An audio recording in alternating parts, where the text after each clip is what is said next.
자, 구상 123번에서 128번 한번 보겠습니다. 모평이죠. 이번 이제 모평, 당연 모평 문제였고요. 그렇게 어렵지는 않았는데, 이게 조금 오답률이 높아요. 왜 높냐면요. 문제 수가 많습니다. 여섯 문제죠. 여섯 문제. 문제 수가 좀 많아가지고요. 애들이 좀 많이 힘들어 했던 것 같아요. 문제 푸는 것 자체를. 자, 보자. 근대 이후의 서양 철학자들은 과학적 세계관을 대두하면서 이전과는 달리 인과를 갖다가 물리적 작용 사이의 관계를 국한하려는 경향을 보았다. 뭐 이렇게 얘기했거든요. 자, 인과관계를 갖다가요, 물리적 작용 사이의 관계로 국한하려고 했다고 하니까 이걸 약간 어떤 식으로 생각하면 좋으냐면, 과학적 사고방식이 지배한 거야. 됐지? 이게 자주 나오는 표현이에요. 과학적 사고방식으로 하면은 인과관계를 갖다가 물리적 역학관계에다가 대입하는 거잖아. 그지? 근데 그거를 이제 일상생활에서도 일상생활에서는 인과관계가 없고 약간 그런 어떤 우연과 필연이 존재한다. 왜? 과학적 세계에서만 약간 뭐랄까 인과가 존재할 수 있다. 뭐 약간 이런 식으로 이제 좀 극단적으로 생각하는 경향이 있었다는 거야.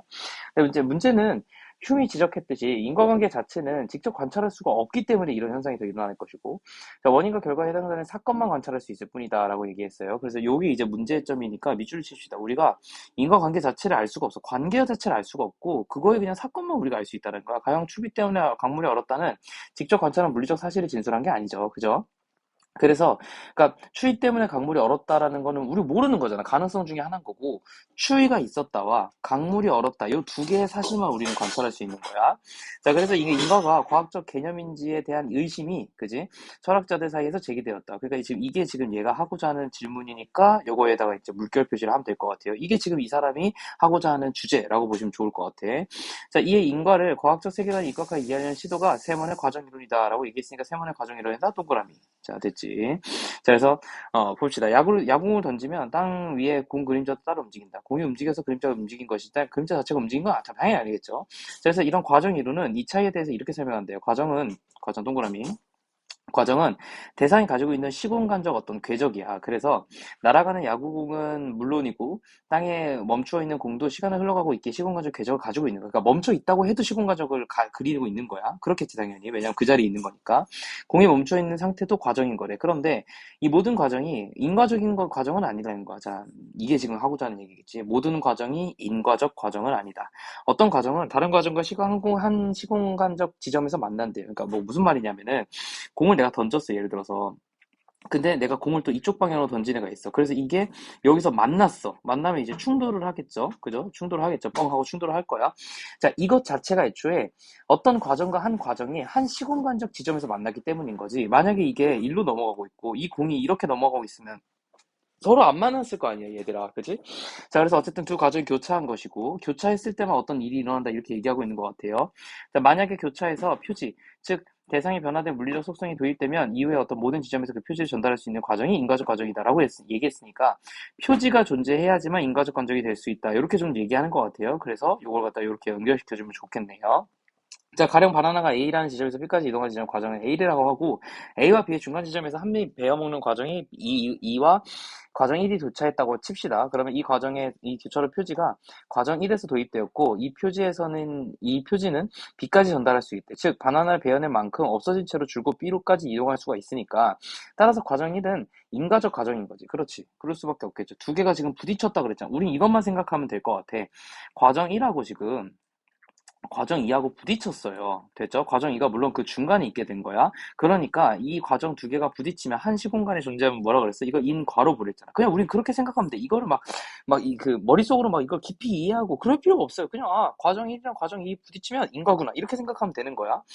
자, 바나나가 이동한 것이 바나나가 B에 위치한 결과의 원인인 것이다라고 얘기하고 있고, 그렇겠죠. 한편, 바나나의 그림자가 스크린에 생긴다고 하자. 바나나의 그림자가 스크린상 A 지점에서 B 지점으로 움직이는 과정을 과정 3이라고 합시다. 과정 1과 과정 2의 교차 이후 스크린상의 그림자 역시 변할 거예요. 그런데 자, A-와 B 사이에 스크린 표면의 한 지점에 울퉁불퉁한 스티로폼이 부착되는 과정 4가 뭔가 가정 3과 교차했다고 하면 이런 어떤 일그러짐이 만들어질 것이고 그 지점을 지나가면 다시 원래대로 돌아올 것이래. 자, 그러니까 이 과정 3은 다른 과정의 교차로에 도입된 표지를 전달할 수가 없다라고 얘기하고 있네요. 자, 과정 이론은요. 그래서 자, 동그라미 과정 이론인가는 것은 규범이나 마음과 같은 물리적 세계의 바깥 측면을 해명하기는 어렵대요. 그렇지. 자, 지금 과정 이론이라는 것은 뭐냐면 결론적으로는 물리적 세계에서 이런 어떤 그 뭐라 그럴까? 어떤 물체가 다른 물체하고 어떤 어떤 행위가 일어나는 것에 대해서만 가능한 거야. 그러니까 과정이론 한계는 애초에 과정이론이 뭐라 그랬어? 어떤 과학적 사고방식 내에서 한다 그랬잖아. 그게 선생님 어디 있는데 여기 맨 처음에 과정이론인 것이다라고 얘기했을 때 뭐래? 인과를 과학적 세계관에 입각해서 이해하려는 시도라 그랬잖아. 그러니까 얘는 과학적 세계관 이외에 어떤 그 인간의 마음과 같은 그런 것들을 갖다가 측면하기는 어렵겠죠, 당연히. 자, 예컨대 내가 사회규범을 어긴 것과 내가 벌을 받아야 되는 것은 인간관계가 있지만, 과정이론 이를 다루지 못해. 왜?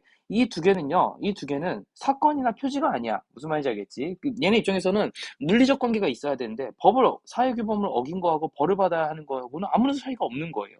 됐죠? 자, 그래서 아마도 인과관계를 갖다가 증명할 수가 없다는 좀 한계점을 가지고 있다. 뭐 약간 이런 식으로 지금 얘기하는 것 같아. 자, 뭐 그렇게 보시면 좋을 것 같고. 그래서 뭐 뻔하게도 요 A 파트와 관련돼 가지고 예시 지문이 하나 나올 것 같으니까 그거 문제 한번 좀 확인해 보고 넘어가도록 합시다. 자, A에 대한 이해로 적절하지 않은 것은 125번이요. 자, 바나나와 그 그림자는 서로 다른 시공간적 궤적을 그린다. 그렇겠죠. 자, 또 맞는 거고요. 자, 2번. 과정 1이 과정 2가 교차하기 이전과 이후에서 바나나가 가진 어느 물리적 속성은 다르다. 왜냐하면 과정 1에서는 아직 베어먹기 전이고, 그러니까 멀쩡한 상태고, 과정 2 같은 경우에는 지금 반이 먹힌 거잖아. 예를 들어서. 그러니까 이게 되게 좀 물리적 속성이 다를 수밖에 없겠지. 그죠? 뭐 당연한 거예요. 그죠? 자, 3번. 과정 1과 달리 과정 3은 인과적 과정이 아니다. 과정 3은 인과적 과정이 아니라고 지금 여기서 지문에서 얘기했잖아. 얘 뭐라 그랬니? 야, 과정 1은 인과적 과정이다라고 얘기했고, 그냥 이거 결론만 가져와도 돼. 과정 3은 표지를 전달할 수 없어. 그 얘기가 뭐야? 인과가 아니다잖아. 무슨 말인지 알겠지? 좀 대놓고 얘기했어요. 3번은 맞았고요. 자, 그래서 애들이 보통 3번을 좀 많이 답을 하는 것 같아요. 오답으로. 자, 4번. 바나나 일부를 베어냄으로써 변화된 바나나 그림자의 모양은 과정 3과 과정 2가 교차함으로써 도입된 표지이다라고 얘기했는데, 바나나 일부를 베어냄으로써 그림자 모양이 바뀌었다라고 되어 있잖아. 그럼 이제 우리 돌아가서 봅시다. 자, 과정 3이라는 건 뭐냐면은 스크린상의 지점을 갖다가 이렇게 움직이는 거야. 그래서 그림자가 생기기 때문에 스크린상의 지점을 갖다가 움직이는 건데, 스크린상의 지점을 움직이는 것과 베어낸 것과의 관계는 아무런 관계가 없지 않아요? 무슨 말이냐면은 스크린상에 그림자가 생겼다가 과정이면은 이게 상관이 없는데, 스크린상에 A-에서 B-까지 움직이는 과정, 이 얘기만 한 거란 말이야. 근데 지금 봐봐. 그 과정 2는요. 같은 시공간에 존재하지 않아요. 왜? A 지점에서 B 지점에 이동하는 지점에서 바나나를 한 입 베어낸 게 과정인 거잖아. 근데 지금 여기는 과정 3은 A 지점에서 B 지점이야. 그러니까 무슨 얘기냐면 이 두 개는 다른 과정이에요. 알겠죠? 이 두 개는 서로 같이 존재할 수가 없어. 한 시공간에 존재하지 않아요. 무슨 말인지 알겠어? 그러니까 과정 2하고 과정 3은 절대 겹칠 수가 없는 거예요. 그래서 그냥 틀린 거야. 교차할 수가 없어요. 얘는 A-에서 B-까지 가는 거고, 과정 2는 A에서 B까지 가는 걸 중간에 하이제킹 해가지고 반 먹었다 이건 거거든? 전혀 말도 안 되는 거지. 그래서 4번. 그러니까 되게 쉬워, 얘들아. 이런 식으로 이걸 문자를 같이 만들어 놨기 때문에, 야, 이거 니네 같다고 생각해? 라는 거를 얘기한 거야. 근데 수학에서 무조건 다르게 보잖아. 너무 뻔한 어떤 지문 아니겠어? 그치? 그러니까 생각보다 이런 것들이 난 되게 어렵게 나올 거라고 생각했지만, 실제로는 생각보다 말장난으로 그냥 되게 편하게 나온다라는 걸 알 수가 있을 것 같아요. 제 아무리 수능이라고 할지라도. 자, 나번 봅시다. 자, 자연현상과 인과관계를 설명한 동아시아 대표적인 논의는 제2론이래요. 그래서 제2론에다가 내가 네모칠게요. 자, 어쨌든 얘는 한대 동중선은 뭐 누군지 몰라요. 아무튼 뭐 그런 사람이 있겠지. 하늘이 덕을 잃은 군주에게 제1을 내려 견책하던 천견설과, 이따 밑줄 칠게요. 하늘이 덕을 잃은 군주에게 제1을 내려 견책하던 천견설. 이걸 우리말로 다른 말로 뭐라고 그러냐면은 어 천벌을 내린다라는 표현이 여기서 나온 거라고 생각하면 좋을 것 같아요. 됐죠? 그리고 인간과 하늘의 공통된 음양의 길을 갖다가 통해서 하늘과 인간이 서로 감응한다는 천인감응론. 그냥 밑줄만 쳐놓게. 어쨌든 이걸 해서 제1론 체계화했는데, 그에 따르면 군주가 실정을 저지르면 그로 인해 변화된 음양의 길을 통해서, 자, 변화된 음양의 길을 감응해 하늘이. 그래서 이런 어떤 경고를 내린다라고 얘기하고 있어. 그래서 제2는 군주권이 하늘로부터 비롯된 것을 입증하는 것이죠. 군중의 실정에 대한 경고. 자, 중요한 건 뭐예요? 이 제1론이 하고자 하는 건 뭐냐면, 군주라는 인간은 하늘이 내린 거다라고 얘기하고 있는 거야. 이게 지금 별표겠죠. 왜? 자, 그럼 봐봐. 사회계약설 지문이 나올 수 있는 거예요. 선생님, 뜬금없이 사회계약설은 왜 나온 거죠? 사회계약설은요, 군주가 왜 만들어졌다고 설명하고 있냐면, 군주를 갖다가 부정하지 않아요. 군주라는 게 존재하는데 왜 만들어졌냐면, 국민이 만들었다고 얘기하고 있어. 됐지? 근데 지금 여기 제1호는 뭐예요?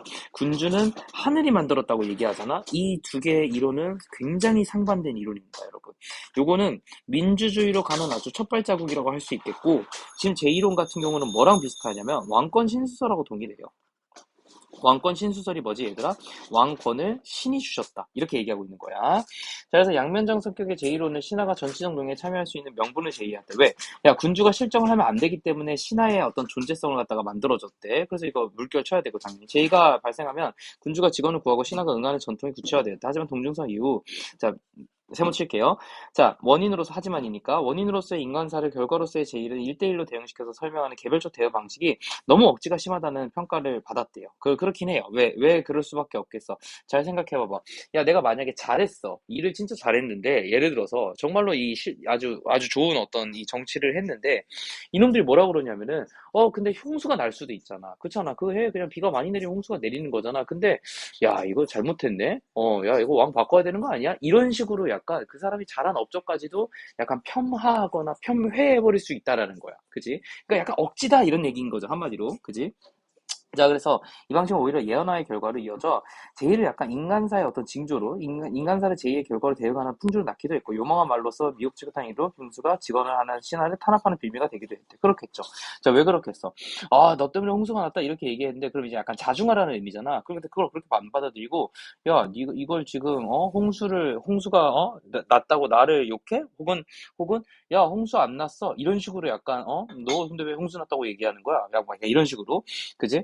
신하를 갖다가 탄압하는 빌미가 될 수밖에 없겠죠, 당연히. 자, 그래서 이후에 제의에 대한 예언적 해석은 비판의 대상이 되었고, 천인 강도 부정되었다라고 얘기했으니까, 사실은 이 예언화 경향을 갖다가 좋게 보지 않는 것 같아. 그래서 일단 세모 칠게요, 셈이. 자, 하지만 제1호는 여전히 정치 현상에서 사라지지가 않았어요. 송대에 이르러서는 주인의 천문학의 발달을 예측 가능하게 돼 이런 식을 제2로 간주하지 않은 경우는 수요했고, 자, 이런 식을 제2로 간주하지 않았어요. 이게 무슨 말이냐면요. 그, 그, 안에 까먹었다 또 한국어를. 네, 지금 뭐지? 햇빛이 잠깐 사라지는 현상 있잖아요. 개기일식. 개기월식이나 개기일식 같은 거 있잖아. 달이 사라지거나 혹은 햇빛이 잠깐 사라지는 그런 현상을 갖다가 중국에는 굉장히 흔하게 보여져요. 왜냐면 우리보다 저희가 높잖아, 위도가. 그러니까 그쪽에서는 되게 흔하게 이루어지는 어떤 그런 현상들이거든. 근데 그거를 갖다가 그런 게 일어나면은 뭐 막 3년에 한 번, 4년에 한 번 일어날 때도 있고 1년에 한 번 일어날 때도 있고 그 지역에 따라 다를 거 아니니. 중국이 워낙 크니까. 근데 그걸 갖다가 일어나면은 아주 불길한 징조라고 봤어. 왜? 봐봐. 얘네가 지금 뭐라고 생각하지? 그, 그 왕은 누가 준 거라 그랬지? 하늘이 준 거라 그랬지? 근데 갑자기 하늘이 어두워졌어. 그러니까 햇빛이 없어졌어. 어두워지면 뭐라는 거야? 이 왕이 부정한 존재다라고 지금 얘기하는 거야. 이해됐지? 그래서 원래는 이런 일이 일어나면 왕한테 아주 나쁜 어떤 정치적인 어떤 탄압을 하거나 아무튼 뭐 그런 식으로 항상 진행을 했는데 지금 이제 주의 때는 야 이거 그냥 천문현상이야 라고 얘기하기 때문에 제의로 간주하지 않았다라는 거야. 그러니까 멀쩡한 어떤 자연현상으로 봤다라는 거지. 그래서 제의를 근본적으로 이치에 대해 설명하기 어려운 그러니까 제의를 이치에 의해서 설명되기 어려운 자연현상으로 간주한 거니까 일반적인 어떤 그런 뭐라 그럴까 그런 어떤 뭐 홍수라든가 이런 것들은 그냥 자연현상이라고 보게 됐다는 거야. 하지만 어쨌든 당시까지도 제2에 대해서 어떤 군주의 적극적인 대응을 유도하면서 안전한 언론 활동에 기회를 제외했던 제1론이 폐기되는 것은 신하 입장에서 유용한 정치적 기재를 갖다가 뭔가 잃는 것이기 때문에 그렇게 안 하려고 그랬어. 그치? 제1론은 어쨌든 고수를 했어야 됐어. 자, 그래서 나름대로 제1론을 고수하게 된 이유는요. 나름대로 뭐라고? 신하가 정치 활동을 하기 위한 빌미였다는 거야. 지금 정치 활동을 하기 위한 일종의 어떤 빌미였다는 거예요. 왜? 제1론이 없으면 군주를 견제할 수 있는 방법이 없어지는 거야. 그지? 자, 그래서 그는 제2에 대한 개별적 대응 대신에 군주에게 허물이 잘못 쌓이면, 됐지? 허물과 잘못이 쌓이면 하늘이 감응해서 변칙적인 자연현상이 일어난다라는 어떤 전반적 대응설로 바꿨다. 그지? 개별적 대응에서 전반적 대응설로 변하게 되었다. 발전시켰다. 그래서 군주는 어떻게 해야 된다? 심신수양을 해야 된다. 라는 식으로 얘기를 했다라는 거죠. 아주 좋은 질문이죠. 그죠? 제1론이 가지고 있는 한계가 존재했어요. 그 한계 때문에 어쩔 수 없이 그러니까 제1론은 지금 두 개인 거야. 제1론이라는 거는 애초에 그냥 그 군주가 뭔가 문제가 생기면은 제2라는 약간 좀 이상현상이 일어난다. 약간 이런 얘기고 하늘이 감응해서 변칙적인 자연현상이 일어난다는 건데 처음에 이제 처음엔 이게 있었다는 거지. 하나는 개별적 대응을 했어. 일이 일어나기만 하면은 무조건 군주의 잘못이다 이렇게 봤어. 근데 이게 약간 뭐라 했다? 억지였다. 그리고 결론적으로는 이게 억지기 때문에 신하가 원래는 봐봐. 원래는 제1론이라는 것은 신하가 정치 참여를 할 수 있게끔 만들 수 있는 빌미였어. 그지? 그런데 그런데 이 개별적 대응을 시키니까 이게 억지라는 비판이 있었고 그러다 보니까 어떻게 했어? 왕이 오히려 신하를 갖다가 탄압할 수 있는 빌미가 됐어요. 야, 억지를 또 부려? 이 새끼 감옥에 쳐넣어. 뭐 약간 이런 식으로, 그지? 빌미가 되었다. 그래가지고 이걸 갖다 발전시킨 게 뭐다? 개별적 대응을 시키는 게 아니고 어느 정도 쌓이면 그렇게 된다라는 전반적 대응설이 됐다는 거지. 됐지? 그러니까 얘가 하고 싶은 말은 뭐예요? 여전히 제1호는 유효하다 이거라고. 어. 됐죠? 왜 유효해야만 해요? 신하가 정치 참여를 해야 되기 때문에. 무슨 말인지 알겠죠? 그러한 어떤 그 학문적인 근거로서 제 이론을 계속 발전시켰다. 뭐 약간 이런 지금 내용이라고 보시면 좋을 것 같아요. 자, 그래서 뭐 124번 그냥 답만 한번 체크하면요. 한대의 제1론에서 존재된 하늘은 음양의 변화에 반응하진 않지만 반응한다라고 누가 봐도 나와 있다, 얘들아. 하늘이 감응하여라는 식으로 나와 있고 그 뒤에도 보시면은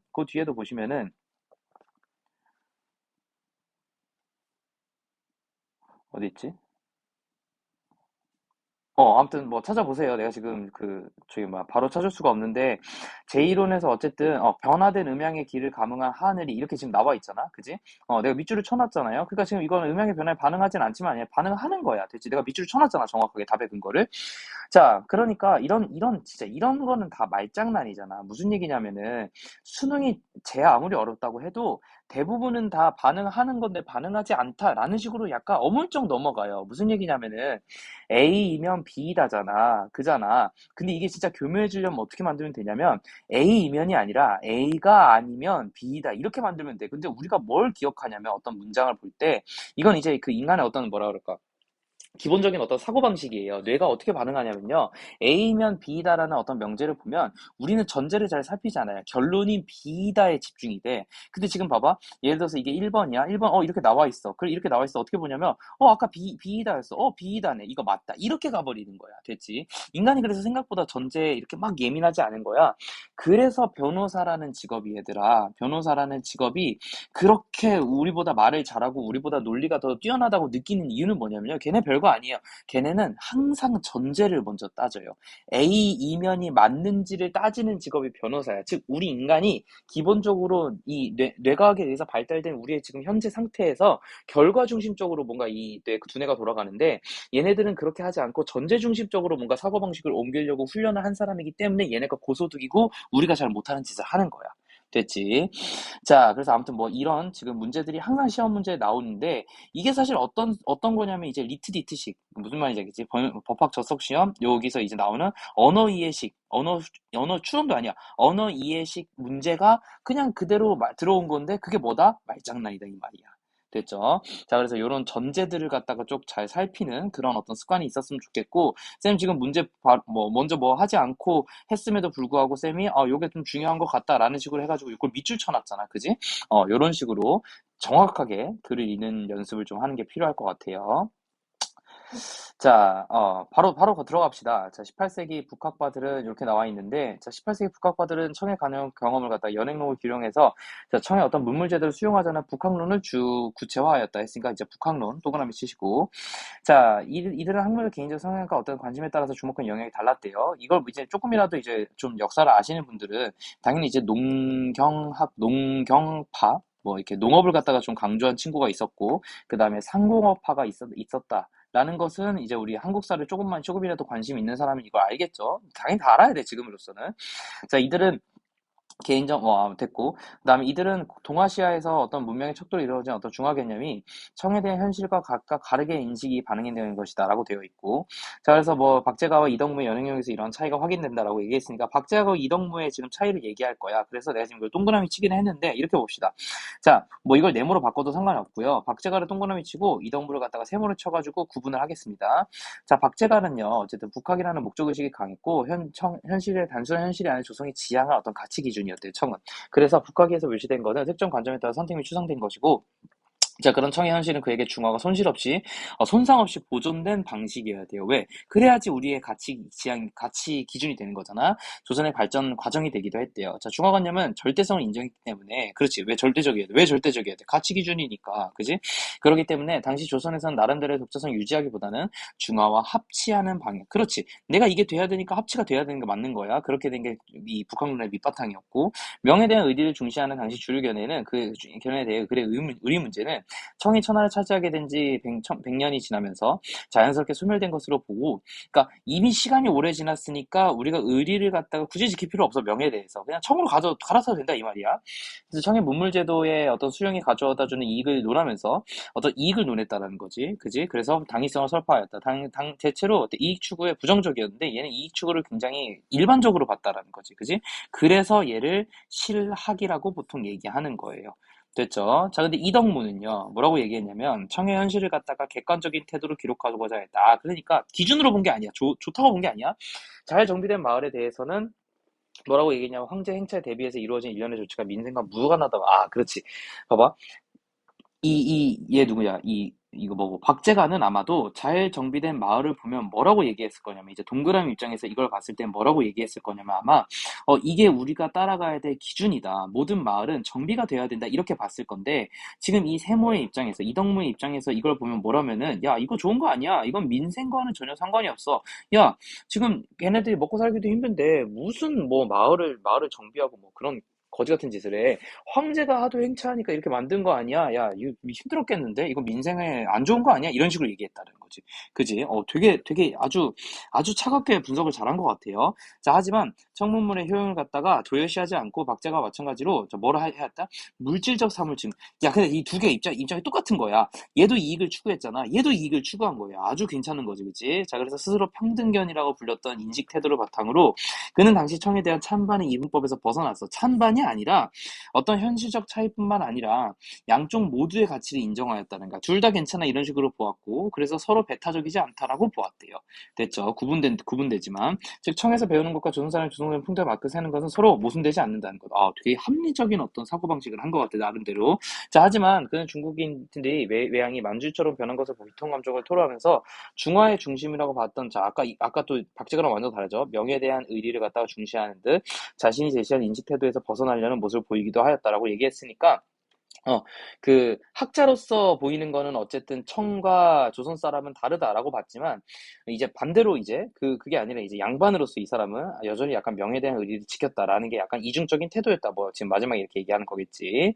자, 나번 봅시다. 18세기 후반에 중국은 명대 이래 경제 발전의 전점에 달해 있었고 대부분 주민들이 접근할 수 있는 어떤 향촌의 전기시장부터 인구 100만의 어떤 대도시의 100만만 보면은 난 유튜브만 생각나가지고 어쨌든 자 대도시의 어떤 시장에 이르는 여러 단계의 어떤 시장들이 그물처럼 연결되어서 국내 교육이 활발하게 이루어지고 있었는데 장거리 교육의 상품에 사치품에 한정되지 않고 일상적인 물건까지 확대되었고 이런 게 이제 핵심이에요. 원래는 얘들아 원래는 이 장거리 무역이라는 거는 그 당시에는 굉장히 힘든 일이야. 그래서 장거리 무역상들은 돈이 개 많았어. 근데 얘네들이 뭘로 돈 벌었냐면 대부분 사치품으로 돈을 벌었어요. 그렇잖아. 생각을 해봐봐. 내가 한번 배를 띄울 건데 배가 크겠어 작겠어? 겁나 작을 거 아니야. 그럼 거기다가 물건을 조금밖에 못 실어. 그럼 뭘 해야 돼? 당연히 고가 상품을 넣을 수밖에 없겠지. 그지? 근데 이게 지금 일반 어떤 상품으로까지 발전됐다는 얘기는 뭐냐면 둘 중에 하나예요. 과학기술의 발달로 나름대로 조선기술의 발달로 배의 사이즈가 커졌고 그리고 배의 속도도 빨라진 거야. 근데 대부분 이제 장거리 무역은 그 배로 했으니까 혹은 도로가 발달한 거예요. 뭐 이런 식이에요. 그러니까 이동교통 수단이 굉장히 발전했다라든가 혹은 일반 상품도 돈을 많이 벌 수 있을 정도로 나름대로 시장이 형성되었고 정확히는 시장이 발전되었기 때문에 얘네들이 돈을 벌 수 있었다. 뭐 약간 이런 식의 어떤 뭐랄까 아주 기초적인 경제학적 지식을 가지고 접근하면 좋을 것 같아. 자, 그래서 뭐 어쨌든 그랬고 그래서 대무역의 발전과 은혜 유입은 뭐 그냥 외부적 요인이었다 뭐 이렇게 나와 있는데 나름대로 내부적 요인과 상인 조직의 발전 이런 거는 이제 내부적 요인인 거잖아요. 그리고 나름대로 외부적 요인이 둘 다 존재했다. 지금 이렇게 얘기하고 있는 것 같아. 그럼 니네 궁금하겠지. 선생님, 은혜 유입은 왜 중요한 거예요? 은이 사치품이라 그런 거야. 전혀 아니에요. 당시에는 금본위가 아니라 화폐제도 자체가 은본이었어요. 그러니까 은으로 계산했어요. 은으로. 대체 이게 화폐 자체였어. 그러니까 은을 많이 유입하면 유입할수록 한마디로 이거에 시장에 돈이 많이 돌아간다. 이런 얘기에 그냥 됐지. 그러니까 이제 그 시장 규모가 커졌다. 뭐 이런 얘기 한마디로. 어쨌든 이걸 은을 매개로 한 과세는 상품 경제의 발전을 자극하였고 은과 상품의 경제적 순환으로 중국 경제와 세계 경제에 긴밀하게 연결돼 있다. 즉 그러나 청의 번영은 지속되지 않았고 19세기 무렵에는 내외 위기에 지속돼서 지금 하락의 시대가 되었고 하락의 시대 밑줄. 자, 북학파들은 연행했던 18세기 이후에도 이미 위기의 징후가 드러나고 있었어. 급격한 인구 증가로 인한 어떤 여러 문제들은 이런 어떤 민간의 노력에도 불구하고 해결되지 않았어. 자, 인구 증가로 인한 문제들이 있었고요. 인구 증가로 이주 및 대도시가 진행되는 가운데 밑줄. 자, 근데 전통적인 사회와 유대가 약화되거나 단절된 어떤 사람들이 상호 부조 관계를 맺는 결사 조직이 성행하였다라고 얘기했으니까 일단 전통적인 사회 유대 관계가 약화되었다라는 걸 일반적으로 뭐라고 얘기하냐면 도시화의 아주 기본적인 어떤 폐해라고 보시면 좋을 것 같아요. 됐지? 자, 그래서 어쨌든 이러한 결사적인 대부분 불법 활동이 있고, 그리고 반란의 어떤 조직적 기반이 되었다. 뭐 이렇게 지금 얘기하고 있는 거잖아. 인맥에 기초한 어떤 관료 사회의 부정부패가 심화된 것도 마찬가지로 비슷했고, 교육받는 지식이 늘어났지만 이를 흡수할 수 있는 관료 조직의 규모는 정체되어 있었고, 경쟁의 심화가 종종 불법적인 걸로 연행되었다. 결론적으로는 문제가 되었다. 뭐 이런 얘기겠죠. 통치자들은 번영 속에도 불안이 있었고, 조정에서는 외국으로 접촉으로부터 백성들을 차단하려는 경향이 있었고, 자, 요거 밑줄 칩시다. 외국과 접촉으로부터 백성들을 차단하려고 하였어요. 그래서 이런 것들은 왜 그러냐면 서양 선교사들 때문에 더 그랬어. 그래서 결론적으로는 청조정은 서양에 대해서 무역 개방을 축소하려는 모습을 보였어. 자, 그러나 그때까지는 위기가 본격화되지 않았고 소수의 지식인들이 부정적 측면을 염려하거나 계획 방안을 모색하였다. 뭐 약간 이렇게 나왔네요. 그래서 얘는 뒷부분은 사실은 그 지문만 잘 읽으면 솔직히 큰 문제 없이 잘 정리가 될 것 같은데 평등견이나 한번 봐봅시다. 평등견 그냥 아까 중요했으니까 지금 세모 쳤잖아요. 이덕무의 의견이에요. 자, 조선의 풍토를 기준으로 삼는 건 누구였지? 박제가의 입장이었어. 그러니까 이건 틀린 거야. 2번, 조선의 그러니까 무조건 이런 개념이 나오잖아. 이건 그럼 이덕무잖아. 이덕무하고 그럼 누굴 비교하겠어? 박제가를 비교할 거야. 박제가의 이론이 아닌 것은 이렇게 바꾸면 돼요, 한마디로. 됐지? 자, 조선의 어떤 고유한 삶의 방식은 성의 방식에 따라 개혁해야 된다는 어떤 인식태도다. 청의 방식에 따라 개혁해야 된다는 건 뭐겠어요? 그걸 기준으로 삼는 거잖아. 이건 이제 박제가지. 그러니까 패러프레이징이잖아, 한마디로. 됐지? 자, 청과 조선의 가치를 평등하게 인정하고 풍토의 차이를 해소하려는 이제 봐봐, 풍토의 차이를 인정하는 게 아니라 해소하려는 건 뭐겠어요? 기준으로 삼아서 발전하는 거잖아. 이게 세 개가 똑같은 얘기라고 얘들아. 알았어, 내가 이거 설명하려고 한 거야. 자, 뭐 4번은 그냥 그렇다 치고 5번 볼게요. 자, 청에 대한 배타적 태도를 지향하고 청과 구분하는 그 독자성을 유지하려고 했다. 그러니까 서로 구분이 되지만 자신의 풍토에 따라 사는 거다. 그러니까 이걸 기준 삼을 필요가 없다. 이거잖아. 그지? 그러니까 굉장히 맞는 얘기겠지. 5번이 이덕무의 얘기였다라고 정리를 하면 좋겠습니다. 됐죠?